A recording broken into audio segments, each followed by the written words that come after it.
Hello everyone. Today we will discuss our topic factors influencing rate of reactions. हम chemical kinetics पढ़ रहे थे तो हमने पहला जो लेक्चर पढ़ा था रेट ऑफ रिएक्शंस पढ़ा था। अब जो हमारा जो अगला लेक्चर है जिसके अंदर हम पढ़ेंगे factors influencing rate of reaction, कि जो रेट ऑफ रिएक्शन है उसको कौन कौन से फैक्टर अफेक्ट करते हैं। तो उसमें कुछ फैक्टर्स हैं जो हमारे हैं कि उनमें फर्स्ट है कि कंसेंट्रेशन ऑफ द रिएक्टेंट, की रिएक्टेंट की कंसेंट्रेशन अफेक्ट करती है। नेचर ऑफ रिएक्टेंट, की आपका जो रिएक्टेंट है उसका नेचर क्या है, किस टाइप का है आपका रिएक्टेंट। आपका है temperature of the system. Fourth है हमारा कि प्रेजेंस ऑफ ए कैटलिस्ट, की कैटलिस्ट अगर प्रेजेंस है तो रिएक्शन कैसे होगी, अगर नहीं प्रेजेंट है तो रिएक्शन कैसे होगी। फिफ्थ है हमारा प्रेजेंस ऑफ रेडिएशंस, की रेडिएशंस की जो प्रेजेंस है, रेडिएशंस की प्रेजेंस के अंदर भी हमारी रिएक्शन वो फास्ट हो सकती है, स्लो हो सकती है, वो किस टाइप से अफेक्ट करेगी रेट ऑफ रिएक्शन को वो हम देखेंगे। सिक्स्थ है सरफेस एरिया ऑफ रिएक्टेंट, और सेवंथ है नेचर ऑफ द सोलवेंट, की जो अगर आपका जो रिएक्शन करवा रहे हैं उसमें जो सोलवेंट है वो उसको किस तरह से अफेक्ट करता है, कि उसकी जो रेट है वो फास्ट हो जाए या स्लो हो जाए, वो किस प्रकार से होगी। तो इन सभी फैक्टर्स को आज हम डिस्कस करेंगे। तो इनमें से जो हमारा फर्स्ट फैक्टर है वो है कंसेंट्रेशन ऑफ रिएक्टेंट, कि जो रिएक्टेंट की कंसेंट्रेशन है वो किस प्रकार से इसको अफेक्ट करती है रेट को। तो हमें पता है कि जो रिएक्टेंट की कंसेंट्रेशन है विद जैसे जैसे रिएक्टेंट हमने लिया था कोई भी, उसकी कंसेंट्रेशन कम होती है तो हमारी रिएक्शन की जो स्पीड है वो भी कैसी हो जाती है, स्लो हो जाती है। और अगर हमारा शुरू में कंसेंट्रेशन जो रिएक्टेंट है शुरू में हमारा बहुत ज्यादा होता है तो उसकी वजह से ज्यादा होगा, तो कंसेंट्रेशन ज्यादा है तो उसकी वजह से क्या होता है, जो रिएक्शन आपकी फास्ट होती है। तो इसको हम बोल सकते हैं कि विद इंक्रीज इन कंसेंट्रेशन, कि जैसे जैसे कंसेंट्रेशन इंक्रीज होगी the rate of reaction increases. या फिर इसका अपोजिट भी बोल सकते हैं कि decrease in concentration rate of reaction decreases. तो कंसेंट्रेशन कैसी है, जो concentration of reactant is directly proportional to किसके, रेट ऑफ रिएक्शन के। तो इस तरीके से हम समझ सकते हैं कि ये कैसे रेट ऑफ रिएक्शन को अफेक्ट कर रही है। इसका एक एग्जांपल डिस्कस करते हैं, कैसे, कौन सा, वुड के साथ, कि इसका एग्जांपल वुड, कि जो वुड है वो बर्न्स स्लोली इन एयर, कि जो आपकी एयर है उसके अंदर तो स्लो बर्न होती है वुड, लेकिन Burns fast in pure oxygen. अब हम इसका रीजन क्या है कि एयर है, एयर के अंदर तो हमारी बहुत सारी गैसेस हैं, आपकी ऑक्सीजन भी है, नाइट्रोजन भी है, कार्बन भी है और आपकी अदर गैसेस भी है। लेकिन यहाँ पे अगर प्योर O2 है और हमें पता है कि बर्निंग के लिए ऑक्सीजन की आवश्यकता होती है, तो सिर्फ अगर ऑक्सीजन है तो इसकी कंसेंट्रेशन क्या है, ज्यादा है बजाय एयर के।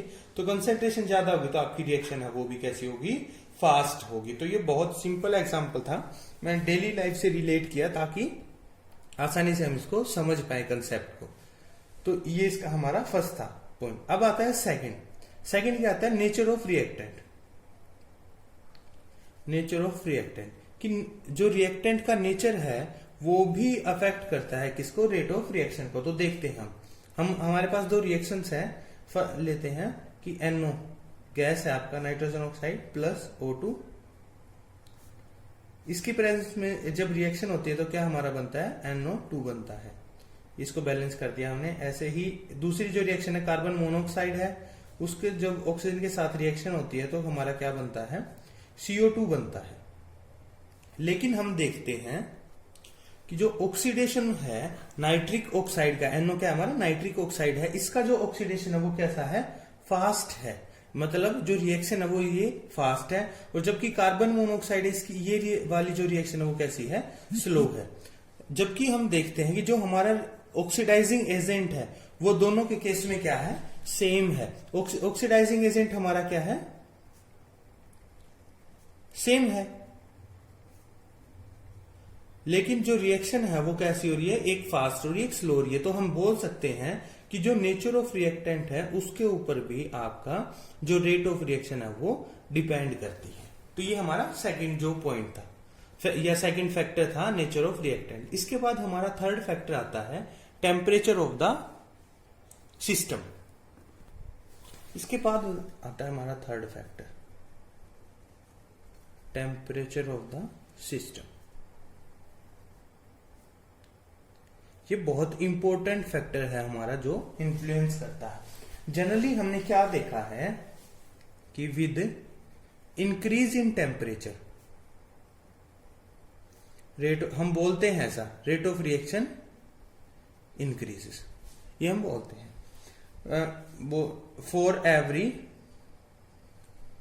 10 डिग्री सेल्सियस या 10 kelvin rise in temperature, generally बोल रहे हैं हम, रेट ऑफ रिएक्शन डबल्स।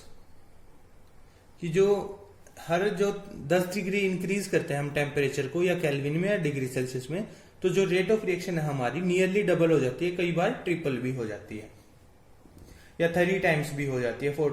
तो इसको हम किसके बता पाते हैं, इसको हम टेम्परेचर कोफिशिएंट है उससे डिफाइन करते हैं इसको, टेम्परेचर कोफिशिएंट से। तो ये क्या होता है, temperature coefficient is equal to specific reaction rate at T+10 kelvin. कि जब 10 डिग्री इंक्रीज हुआ टेम्परेचर में और जब आपका specific reaction rate at T kelvin, कि शुरू में T केल्विन था और उसके बाद जो आपका क्या था 10 डिग्री इंक्रीज के बाद जो रिएक्शन रेट था उससे हम क्या निकालते हैं, टेम्परेचर कोफिशिएंट बता पाते हैं। तो ये आता है टेम्परेचर ऑफ द सिस्टम पे कैसे इफेक्ट करता है।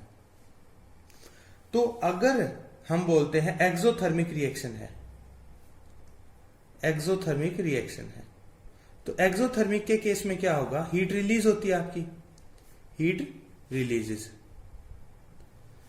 हीट रिलीज हो रही है, आप उसको और भी टेम्परेचर दे रहे हैं, उसको टेम्परेचर बढ़ा रहे हो, पहले ही क्या कर रहा है हीट रिलीज। तो इस केस में क्या होगा, रेट ऑफ रिएक्शन स्लो हो जाएगी, ठीक है। और इन केस एंडोथर्मिक रिएक्शन है, एंडोथर्मिक रिएक्शन है, इसको क्या है, हीट की आवश्यकता है, हीट की आवश्यकता है, हीट की आवश्यकता है और आप इसका टेम्परेचर जो है हीट गेन्स, ठीक है, या हीट नीड इसको। और इस केस में क्या कर रहे हैं आप, टेम्परेचर इज इंक्रीज, हम टेम्परेचर को इंक्रीज कर रहे हैं, तो उस केस में क्या होगा, so rate of reaction increases. इसका एग्जांपल देखते हैं कैसे। हमारे पास आइसक्रीम है कोई, ठीक है, ये आइसक्रीम है, हम देखते हैं कि जैसे गर्मी का समय है, कुछ समय बाद क्या होते हैं, फ्रिज से निकालते ही जो मेल्ट होना शुरू हो जाती है, तो क्या हो रहा है, रिएक्शन कैसे हो रही है, मेल्ट हो रही है। लेकिन आपने क्या किया, टेम्परेचर को इंक्रीज कर दिया, कि पहले तो इसका सपोज कर रहे हैं आप 20 डिग्री था, 20 डिग्री के बाद जैसे ही आप बाहर आते हैं, धूप के अंदर आए, रूम के अंदर सपोज कर लिया हमने 25 था, तो हम खा पा रहे थे आराम से। जैसे ही आप धूप में आते, धूप में आने से 40 डिग्री टेम्परेचर हो गया, तो टेम्परेचर इंक्रीज हुआ, टेम्परेचर इंक्रीज हुआ तो क्या हुआ, melting of ice cream becomes fast. तो ये बहुत आसान सा एग्जांपल है कि जैसे ही इसको हीट की मिल रही थी तो धीरे धीरे मेल्ट हो रही थी, हमने क्या किया, हमने और भी टेम्परेचर का इंक्रीज कर दिया, तो मेल्टिंग है वो और भी फास्ट हो गई है, रिएक्शन आपकी फास्ट हो गई है। तो ऐसे है ये एंडोथर्मिक का केस था। ऐसे ही एक्सोथर्मिक है, उसके अंदर क्या हो जाएगा, इसका बिल्कुल अपोजिट हो जाएगा। तो जनरली जो रिएक्शन है वो इंक्रीज इन टेम्परेचर के साथ कैसे इंक्रीज होती है, जब हम मानते हैं कि with increase in temperature molecules है, बहुत सारे मॉलिक्यूल्स की काइनेटिक एनर्जी ऑफ मॉलिक्यूल्स क्या हो जाएगी, इंक्रीजेस, काइनेटिक एनर्जी इंक्रीज हो जाएगी, तो क्या होंगे, बहुत जल्दी जल्दी एक दूसरे से टकराएंगे, बहुत जल्दी जल्दी एक दूसरे से टकराएंगे, तो क्या होगा, नंबर ऑफ कोलिजन इंक्रीजेस, कि अब बहुत ज्यादा कोलिजन होंगे, कोलिजन बहुत ज्यादा होंगे तो क्या हो जाएगा, रेट ऑफ रिएक्शन है ये इंक्रीज हो जाती है। इसके अलावा भी बहुत सारे फैक्टर्स हैं जो इसको अफेक्ट करते हैं, जिनको हम आगे पढ़ेंगे। जैसे कोलिजन थ्योरी आती है, यूनिमोलिकुलर बायोमोलिकुलर है आपका, उनके अंदर कुछ अलग अलग फैक्टर्स हैं जिन पर जो रेट ऑफ रिएक्शन है वो डिपेंड करता है। ये हमारा बहुत जर्नल सा है जिसके बारे में हम बता रहे हैं। जो इसका डीपली स्टडी करेंगे वो हम कोलिजन थ्योरी है उसके अंदर इसको करेंगे। इसके अलावा एक फैक्टर और भी होता है, टेम्परेचर के केस में ही आता है, वो भी कि कोई भी मॉलिक्यूल है, ये हम ग्राफ बना के देखते हैं किसका, rate of progress of reaction की, रिएक्शन कैसे प्रोग्रेस हो रही है, साथ में एनर्जी का, कि कोई भी रिएक्शन है, रिएक्टेंट मॉलिक्यूल है, उसके पास इतनी एनर्जी है, सपोज कर लिया हमने इतनी एनर्जी है उसके पास, और जो रिएक्शन है उसको होने के लिए इतनी एनर्जी की आवश्यकता होती है, इतनी एनर्जी यहां तक की। तो ऐसे हो जाती है। सपोज कर लिया हमने कोई रिएक्शन है इस प्रकार से,